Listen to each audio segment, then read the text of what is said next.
جو قومیں اپنی تاریخ سے سبق نہیں سیکھتی ان کا جغرافیہ بہت جلد تبدیل ہو جاتا ہے۔ 1971 میں ہم نے اپنی تاریخ سے کوئی سبق نہیں سیکھا تھا، نتیجتاً ہمارا جغرافیہ تبدیل ہو گیا۔ ترقی نہیں کر سکتے۔ میری انفارمیشن تو یہ بھی کہتی ہیں کہ ایون اماراتیز بھی سعودیز بھی پاکستان کو کہہ رہے ہیں کہ بھئی mind your language, mend your ways. Gaza جنگ کی قرارداد ویٹو ہونے پر عالمی سطح پر امریکہ کا سخت تنقید کا نشانہ امریکہ کو بنایا جا رہا ہے۔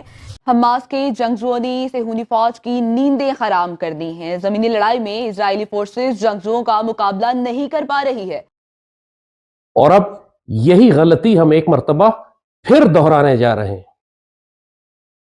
پاکستان میں اگلے چند ہفتوں کے بعد الیکشنز ہونے جا رہے ہیں۔ اور عقل کے ہوش کے ناخن لو، تو اگر آپ نے ہم سے کوئی پیسے بھی لینے ہیں، ہمارے ساتھ بزنس بھی کرنا ہے، تو فرسٹ ہیو یور ریلیشن شپ۔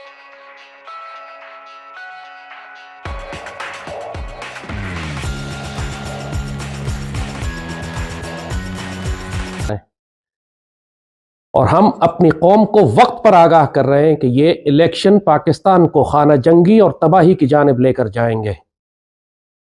اس وقت پاکستان کو الیکشن کی نہیں، ایک پورے نظام کی تبدیلی کی ضرورت ہے، اور جس کے لیے الیکشن کے بجائے ریفرنڈم کرانا چاہیے کہ قوم سے ایک مرتبہ سوال کریں کہ کیا تم واقعی اس پارلیمانی ناپاک جمہوریت کو چلانا چاہتے ہو جس پر 3 بڑی ناپاک سیاسی جماعتوں نے قبضہ کیا ہوا، یا ملک میں ایک نیا فریش سٹارٹ، صاف ستھرا صدارتی نظام، صدارتی اسلامی نظام کہ جس میں پاکستان کی ریاست کو ایک مرتبہ مستحکم کرنے کے لیے ایک نیا سیاسی نظام ترتیب دیا جا سکے۔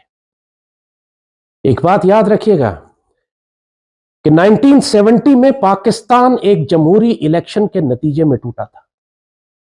آپ جو مرضی اس کی عسکری وجوہات تلاش کرتے رہیں، جو اصل حقیقت ہے وہ یہ کہ پاکستان کی 2 ناپاک سیاسی جماعتیں جو فیصلہ کر چکی تھیں کہ ہم نے ملک کا وزیر اعظم بننا ہے، مجیب اور بھٹو، اور انہوں نے اپنی طاقت کو استعمال کرتے ہوئے اپنی غداریوں کے باوجود جب ان کو آپ نے الیکشن میں بھیجا، اچھی طرح جانتے ہوئے کہ یہ ناپاک اور پلیت لوگ ہیں اور یہ ملک میں فساد برپا کریں گے، تو پھر وہی ہوا کہ ایک جمہوری الیکشن کے بعد ملک میں خانہ جنگی ہو گئی، کیونکہ ادھر تم اور ادھر ہم کا نعرہ لگانے والے اور شیخ مجیب جو پہلے اگرتلہ سازش میں پکڑا جا چکا تھا، اس کو آپ ملک کا وزیر اعظم بنانے جا رہے تھے۔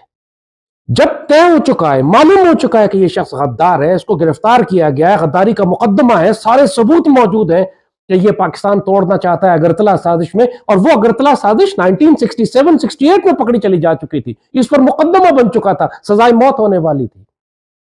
تو پھر اتنا سنگین غداری کا مقدمہ معاف کر کے اس کو آپ نے کیوں اجازت دی کہ انہی مکتی بانی کے دہشت گردوں کے ساتھ یہ الیکشنز میں جائے؟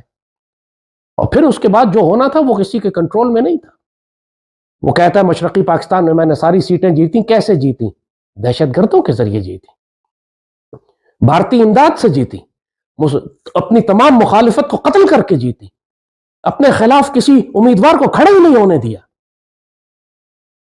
جب آپ ایک جانے پہچانے ڈاکیومنٹڈ ایویڈنس کے ساتھ ایک غدار شخص کو آپ الیکشن میں جانے کی اجازت دیں گے اور وہ دہشت گردوں کے ذریعے الیکشن جیتے گا، اس کے بعد اس کے پاس جواز ہے کہ جی مجھے اختیار دو، مجھے حکومت دو، اور اگر نہیں دیتے ہو تو میں ملک توڑ دیتا ہوں۔ ملک توڑنے کا فیصلہ تو تم الیکشن سے بہت پہلے کر ہی چکے تھے۔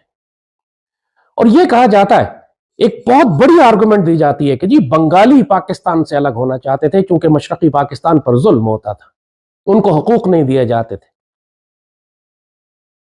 مگر کیا آپ کو معلوم ہے کہ مشرقی پاکستان میں صرف بنگالی نہیں رہتے تھے، لاکھوں کی تعداد میں 30-40 لاکھ بہاری بھی رہتے تھے، بہاری مسلمان۔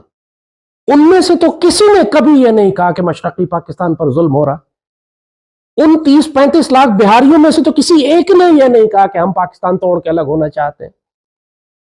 جو ظلم، جو پروپیگنڈا تھا کہ بنگالیوں پہ ظلم ہو رہا ہے، وہ بہاری کیوں نہیں محسوس کر رہے تھے؟ ان کو کیا معلوم تھا؟ وہ کیوں پاکستان کے ساتھ سکون اور محبت اور پیار کے ساتھ تھے؟ اور انہی بہاریوں کو پھر بعد میں ان مکتی بانی والوں نے، اب یہی ہونے جا رہا ہے فیبروری میں۔ پاکستان کی تمام سیاسی جماعتیں ملک توڑنا چاہتی ہیں، سیپریٹسٹ ہیں، غدار ہیں۔ کوئی